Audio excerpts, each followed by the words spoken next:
ماقبل کے انبیاء کے حوالے سے ہمارے پاس صادق آل محمد امام جعفر صادق علیہ السلام ایک روایت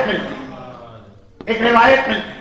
اچھا یہ جو دو روایتیں دونوں چھٹے امام کی، ایک ماقبل کے انبیاء کے حوالے سے اور ایک سلسلہ عصمت و طہارت، 1,24,000 انبیاء، 14 معصومین. امام فرماتے ہیں کہ پروردگار 10 عورتوں کو 10 خصوصیتیں عطا کی. اس میں پہلا نام ہے جناب حوا کا. یہ 10 عورتیں پروردگار نے منتخب کی اور اس طرح سے منتخب کی ہیں کہ انہیں کوئی نہ کوئی الگ سے خصوصیت دی. پہلا نام ہے جناب حوا اور کہا کہ پروردگار نے ان کو توبہ کی خصوصیت دی. یہی وہ لفظ ہے جو بیچ مجلس میں بھی آ چکا. اگر گناہگار توبہ کرے اسے خصوصیت نہیں کہتے. خصوصیت اسے کہتے ہیں جس پہ توبہ واجب ہی نہیں، جس نے کوئی گناہ ہی نہیں کیا لیکن گناہ کیے بغیر وہ اپنے آپ کو بارگاہ الہی میں ایک مجرم کے طور پہ پیش کرے.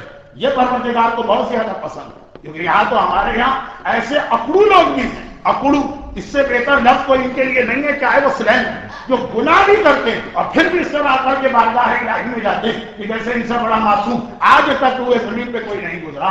اور ایک وہ ہے کہ جس نے واقعاً میں خطا نہ کی اس کے باوجود اتنا جھک رہا، اس طرح سے رو رہا، اس طرح سے گر گرا رہا.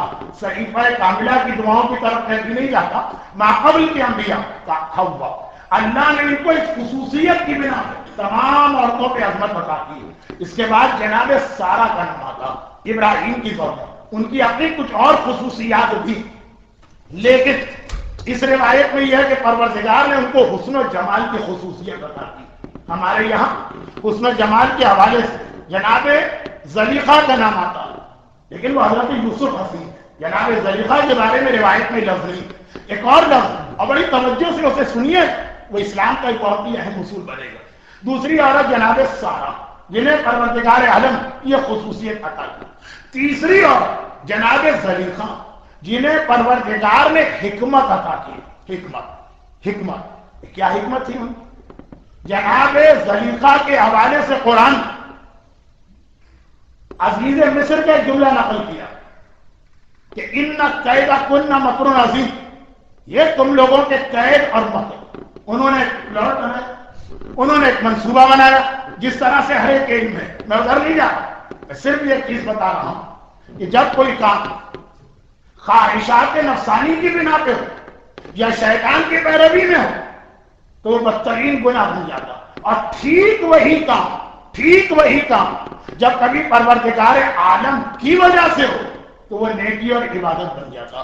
چھوٹی سی مثال، سید مرتضی جو ابھی اتوار کے دن میری والدہ کی سال ثواب کی مجلس میں مولانا محمد علی نقوی صاحب قبلہ کے بیان میں چھوٹا سا واقعہ آیا تھا کہ 2 بچے رات کو خواب میں شہزادی کا آنا، شیخ مفید کو ان کے حوالے سے ایک پیغام دینا. ان میں سے ایک بچہ سید رضی جس نے نہج البلاغہ جیسی عظیم کتاب کمپائل کی، لیکن دوسرا سید مرتضی جو علم کے اندر اور فضیلتوں میں اپنے بھائی سے زیادہ. سید رضی نہج البلاغہ کی وجہ سے ہمارے یہاں زیادہ مشہور ہو گئے، لیکن اوور آل اگر خدمات کو دیکھا جائے سید مرتضی. انہیں مولائے متقیان نے ایک ٹائٹل دیا تھا عالم الہدا. ان کے زمانے میں عرب کا ایک بہت ہی مشہور شاعر تھا ابو المعلا معرہ. شاعر تو آپ کو پتا ہے کہ عام طور پہ بے دین ہوتے ہی، جو نہیں بھی ہوتے دیندار بھی ہوتے، پتہ نہیں کیوں وہ اپنے آپ کو بے دین شو کرنا چاہتے ہیں. جس بیچارے نے کبھی شراب بھی نہ دیکھی ہوگی وہ شراب کے بارے میں 2-4 شعر ضرور کہے، پتہ نہیں اس میں کیا مزہ آتا ہے ان کو. لیکن یہ ابو العلا معرہ عرب کا معنی ہوا دہریہ، اسلام کا مذاق اڑاتا. اگر اسی کی ایک عربی نظم علامہ اقبال نے بانگ درا کے آخر میں نقل کیا. وہ بہت ہی اہم نظم ہے، خصوصاً آج مغربی دنیا جس طرح مسلمانوں کا خاتمہ کر رہی ہے. اس کی میز پر بنا ہوا بٹیر آیا، اس نے اس کو دیکھ کے جو نظم کہی، لیکن آج کا موضوع بٹیر نہیں ہے، عورت ہے. تو خیر خلاصہ یہ کہ یا ابو العلا معرہ ایک بار شریعت کا مذاق اڑاتے ہوئے 2 شعر کہے. ان کا خلاصہ یہ، واہ واہ یہ کیا اسلام کہ ایک انسانی ہاتھ کبھی 500 دینار کا بن جاتا اور کبھی 25 سینٹ کا۔ اگر کوئی آدمی دوسرے آدمی کے ہاتھ کو کاٹ دے، ظالم 500 دینار کمپنسیشن یا دیت دینا، لیکن اگر کوئی آدمی کسی دوسرے کا 25 سینٹ یعنی چوتھائی دینار چوری کر دے تو اب اس آدمی چور کا ہاتھ کاٹا جائے۔ یہ ہاتھ جسے ابھی اسلام 500 دینار قرار دیا، ابھی اگلے مرحلے میں یہی ہاتھ صرف 25 سینٹ تو ہو کے رہ گیا کوارٹر آف دینار، اب وہ مذاق ہو رہا۔ دیکھو یہ ہے خلاف کسی ایسی خلاف عقل بات کہ ابھی 500 دینار تھی اس کے کمپنسیشن یا اس کی ویلیو، اور ابھی صرف ہم نے 25 سینٹ یا کوارٹر کسی کا چوری کیا، یہ ہاتھ چڑھ سید مرتضی اسی ردیف میں، اسی قافیے میں، اسی بحر میں اسی انداز سے اس کو جواب دیا عربی شاعر۔ اس کا خلاصہ یہی جملہ کہ جب اس ہاتھ نے پروردگار کی اطاعت کی تو یہ اتنا قیمتی بنا کہ 500 دینار، اور جب اسی ہاتھ نے اللہ کی نافرمانی کی تو اتنا حقیر بنا کہ چوتھائی دینار پہ کاٹ دیا۔ یہ کہ عمل چاہے ایک ہی کیوں نہ ہو، یہ دیکھا جاتا کہ یہ اللہ کی اطاعت کے دائرے میں ہے کہ اللہ کی نافرمانی کرتے ہوئے۔ چنانچہ اگر اپنی خواہشات نفسانی پر آپ نے تلوار چلائی یہ جنگ، اور اگر حکم خدا سے آپ نے تلوار چلائی یہ جہاد۔ اگر عورت نے اپنی خواہشات نفسانی کی بنا وہ پلاٹ بنایا جیسے زلیخا نے بنایا تو مگر، اور جب اطاعت خدا کے دائرے میں آ گئی اسی کا نام حکمت رکھا گیا ہے۔ اور یہی وہ پیغام جو روایتوں میں ہمیں بار بار سکھایا گیا کہ اللہ نے ہر آدمی کو صلاحیتیں دی، اپنی صلاحیتیں نگیٹو وے میں کیوں استعمال کر رہے؟ کسی کی ٹانگ پکڑ کے کھینچنا، کسی کی پگڑی اچھالنا، کسی کو بے عزت کرنا، کسی کو بے آبرو کرنا، ہر ایک کے پاس صلاحیت، بولنے کی صلاحیت، سامنے والے کو کنوینس کرنے کی صلاحیت۔ شیطان کے راستے میں ہوتی یہ جنگ کہلاتی ہے، اللہ کے راستے میں ہوتی یہ جہاد کہلاتی ہے۔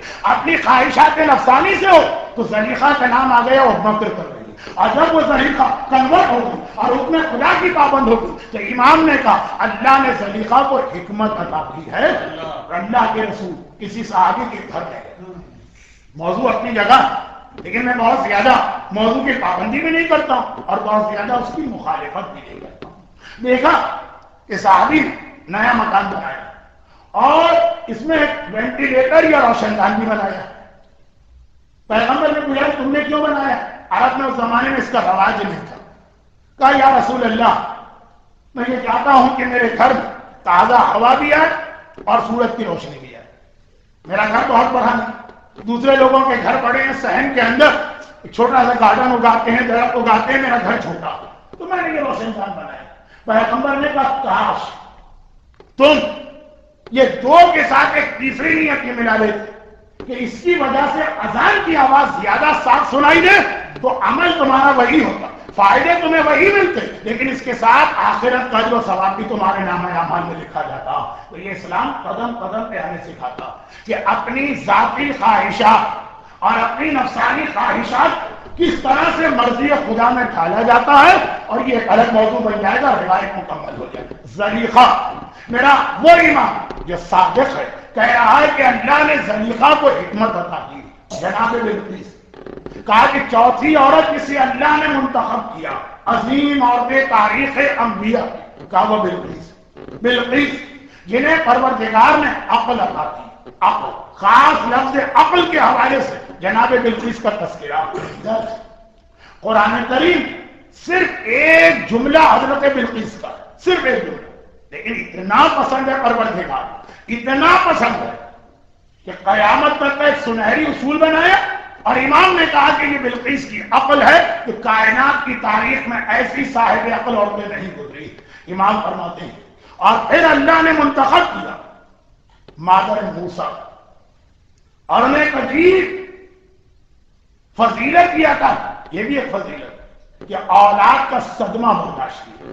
ہر ایک کو معلوم ہے، تھوڑا سا تذکرہ آج انہیں کو ہونے والا۔ اور پھر پروردگار نے منتخب کیا جناب آسیہ، اور ایک خصوصی صبر کی نعمت آسیہ کو عطا کی۔ 6 عورتیں ہوں، امام فرماتے ہیں اور پروردگار نے منتخب کیا رحمہ کو، جناب ایوب کی زوجہ، اور انہیں عزت اور عفت اس کی خصوصی نعمت عطا کی کہ کربلا کے مسائل کا جملہ بن سکتا۔ یہ پروردگار امتحان بھی عجیب طریقے سے لیتا.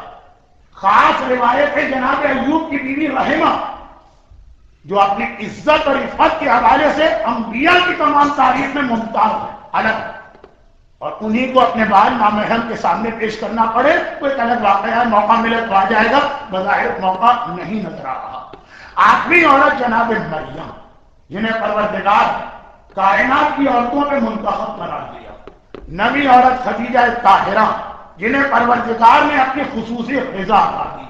اور 10ویں عورت ہماری دادی فاطمہ زہرا سلام اللہ علیہا جنہیں پروردگار علم و حکمت علم عطا کیا. علم شہزادی کونین کی بات جہاں پہ آئی علم کے حوالے سے آئی تو حوا، سارہ، زلیخا، بلقیس، مادر موسیٰ، آسیہ، مریم، زوجہ ایوب، خدیجہ طاہرہ، شہزادی کونین. کہا یہ 10 عظیم عورتیں جو سلسلہ انبیاء میں گزری. یہ بھی ایمان کی ایک حدیث. اب دوسری حدیث بھی سنی. دوسری حدیث ہے لیکن اس کا اسٹائل حدیث والا نہیں. یہ وہ حدیث ہے جس کو ہم زیارت وارثہ سمجھتے ہیں. یا مولا یا ابا عبداللہ اشہد انک کنت نورا فی الاصلاب الشامخۃ والارحام المطہرہ. اے مولا میں گواہی دیتا ہوں کہ آپ ایک ایسا نور کہ جو ارحام مطہرہ سے گزرے، پاک رحم یعنی معصومین کی ماں. اور یہ وہ سلسلہ 4 معصومین کی ماں. ان میں سے اگر جناب خدیجہ اور سیدہ طاہرہ کو نکال دے کیونکہ وہ پہلی روایت میں آ چکی ہے، یہ عورتیں بھی تقریباً 12 بنتی. جناب آمنہ مادر رسول خدا ہر ایک کو معلوم. پھر خود جناب خدیجہ کا نام آتا، فاطمہ بنت اسد، جناب شہربان. یہ عظیم خواتین کی ایک مختصر سے فہرست زیارت وارثہ کے اس جملے کی وجہ سے ہو رہی ہے جو ابھی آپ سن چکے. جناب شہربانوں کے بعد 5ویں امام کی والدہ فاطمہ، اور 6 امام کی والدہ ام فروہ، اور 7ویں امام کی والدہ ام حمیدہ، 8ویں امام کی والدہ جناب نجمہ یا خیزرہ، 2 نام. 9ویں 10ویں اور 11ویں امام کی ماں صدیقہ، سمانہ، حدیثہ. اور پھر آخری سلسلے میں نرگس خاتون. یہ پہلا سلسلہ چلا حوا سے شروع ہوا اور جناب مریم تک پہنچ گیا، پھر یہ رکا. دوسرا سلسلہ شروع ہوا جناب آمنہ سے اور جناب نرگس خاتون پہ پہنچ کے رکا. اب یہ 2 سلسلے ہیں انتہائی عظیم خواتین کے. اور اس کے درمیان کچھ اور ایسی عورتیں. ایک طرف پہلے سلسلے میں جناب حاجرہ کا نام روایت میں نہیں آیا لیکن وہ اپنی جگہ، اور دوسری جانب دوسرے سلسلے میں جناب زینب کبریٰ، جناب ام کلثوم، جناب ام البنین معصومہ قم ہے، جناب حکیمہ خاتون. اور اس کے بعد خود پیغمبر اسلام کی ازواج میں کچھ اتنی اہم ہیں کہ جن کے واقعات سن کے آدمی حیران ہو جاتا. عورت کتنی بہترین اور اس کے گھر کے مرد کتنے بدترین. ام حبیبہ خاندان بنو امیہ کی خاتون. ام کلثوم، اگر یہ ام کلثوم 15-20 عورتوں کا نام. اس ولید کی بہن، اس ولید کو قرآن نے صاف طور پہ کہا کہ فاسق، لیکن یہ ساری چیزیں جو ہیں وہ ایک ساتھ تو بیان نہیں ہو سکتی. رحمتک یا ارحم الراحمین وصلی اللہ علی محمد و